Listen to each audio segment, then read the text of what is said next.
Good afternoon, everybody. It is Oceanus here, back at you from a different location this time, and I'm going to try to be uploading videos more frequently. Well, I guess these aren't really videos, but they are audio recordings, whatever you'd like to call them.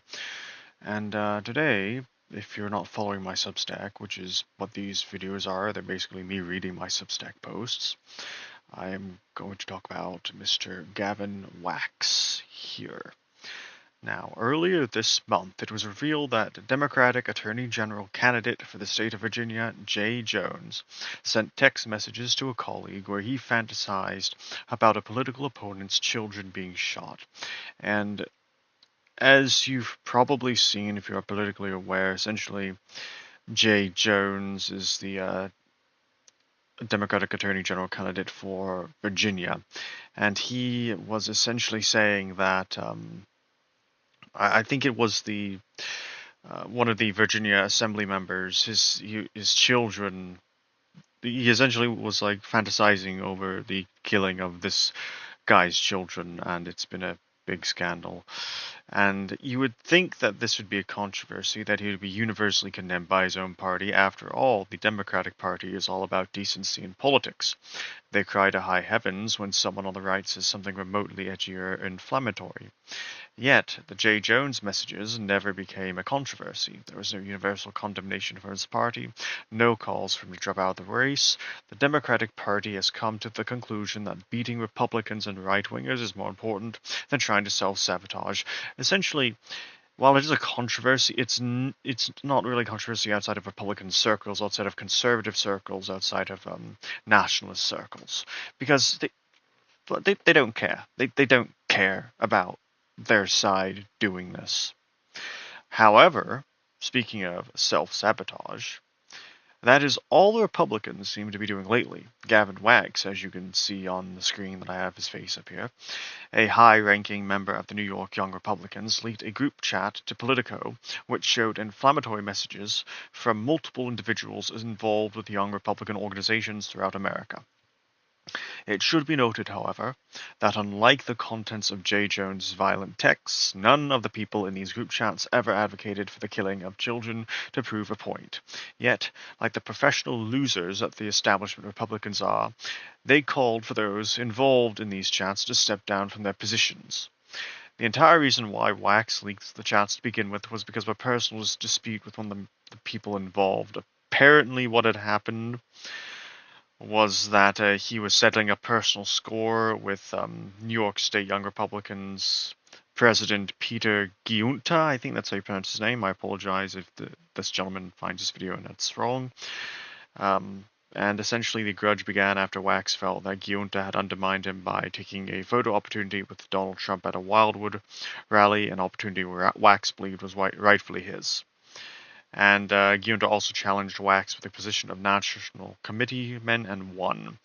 And essentially, this is just a giant revenge thing, which is honestly over a rally that sounds pretty dumb to me, but whatever. And looking back at things, I just learned while writing this that Gavin Wax was also the person who was fired from the Babylon Bee over trash-talking DeSantis' campaign spokeswoman, Christina Pushaw, back in the 2024 primaries. I actually defended this guy at the time. I am actually astounded that this is the same person. I had my own criticisms of Christina Pushaw at the time. I didn't really like her that much. However, I didn't really. I wasn't a big fan of the DeSantis campaign. Like, I live in Florida. He's a great governor, but I didn't feel like the time was right for him to run for president. Just my personal opinion. And I thought Christina Pushaw engaged in a lot of bad faith arguments, but that's besides the point. But honestly, Gavin, what a traitor. Both him and Seth Dillon deserve each other. Honestly, the people affected were hard-working members of the political right. Wax decided that Jay Jones was having too rough of a month and decided to help him out by taking the media spotlight off of him. Then there came another story, another chat leak. President Donald Trump's pick to lead the office of the special counsel, Paul Ingrassia, was caught saying some words about George Floyd and the Nazis. Multiple Republican senators again, like the professional losers that they are, come out and said that they would not vote to confirm him. And essentially, like some of the texts that he found that he was saying, Mr. Ingracia was like, he wanted to make Kwanzaa illegal, uh, wanted to make MLK Junior Day illegal, Black History Month illegal, Juneteenth illegal, and okay, so once again, this leak was exposed by Politico, who also worked with Gavin Wax on the previous story, which makes me wonder, how is Politico getting all of these group chats? Who is this leaker? Was it Gavin Wax yet again? Also, it is quite convenient that as soon as Jay Jones was exposed for his violent fantasies against children, they released all these group chats. Oh shoot, they got him. Release the Republican group chats, everybody. I tell you what, though, to all of my fellow Anons out there, be careful in your group chats. This is why I'm not in group chats. You can never tell who the self-serving person is who will throw you under the bus at the first opportunity. My point is, though, that I can't really be bothered to condemn anything that was said in the group chats released by Politico, by leakers on the right, because in comparison with what has been said and done in the last 2 months by those on the left, it is a complete non-issue. Forgive me for not caring about right-wing group chats when Charlie Kirk was killed. Forgive me for not caring about right-wing group chats where they publicly cheered and still cheer his death. Forgive me for not caring about right-wing group chats when Jay Jones has fantasized about killing kids, as I've stated before. Forgive me for not caring about right-wing group chats while Graham Plattner, who's a Senate candidate in Maine, can get a Totenkopf tattoo, but all is forgiven because he hates white guys just by being a white guy. Forgive me for not caring about right-wing group chats when white girls like Irina Zalutska get stabbed on the bus. Forgive me for not caring about right-wing group chats when anarchist terrorists and illegal aliens physically assault and shoot ICE and other federal agents. Forgive me for not caring about right-wing group chats when repeat offenders can just walk out of jail and kill someone. I can't really be concerned over some group chat texts, while the same people fading outrage over them has done much worse. Those young Republicans might be out of a job now because of Gavin Wax, but Jay Jones is still going to get a big chunk of the Democratic vote in Virginia and possibly win, simply because his voter base sees nothing wrong with what he said. Imagine being a right-winger in Virginia and your potential next Attorney General fantasizes about your little fascists, in reference to the kids he's referring to, getting gunned down. Yet here comes the national news media saying that the real problem are those young Republicans in Paul and Gracia. Then you have to live with the weight of knowing that your liberal neighbors proudly voted for Jones regardless of everything.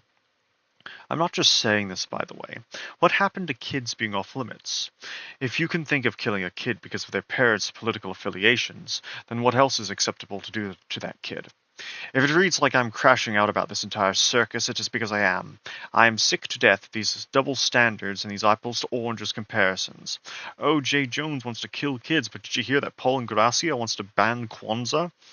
I wouldn't be crashing out if a large portion of the population didn't think that the argument that what Paul Ingracia said was somehow worse than what Jones said is true.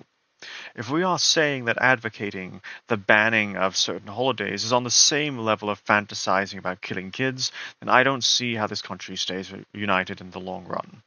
I feel like we are witnessing a sort of repeat of the pre-stages of the Spanish Civil War, where competing political segments of society got so tired of each other that anything went and it turned into a big kerfuffle. And you know how that went.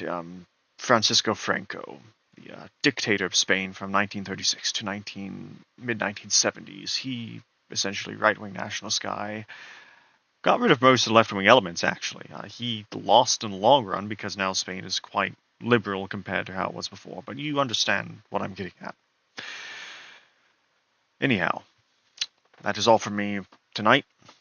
I'm going to try to upload some more voiceovers. Trying to do it daily, but we'll see how it goes. Thank you for listening. Have a good night, and have a happy Halloween, everybody.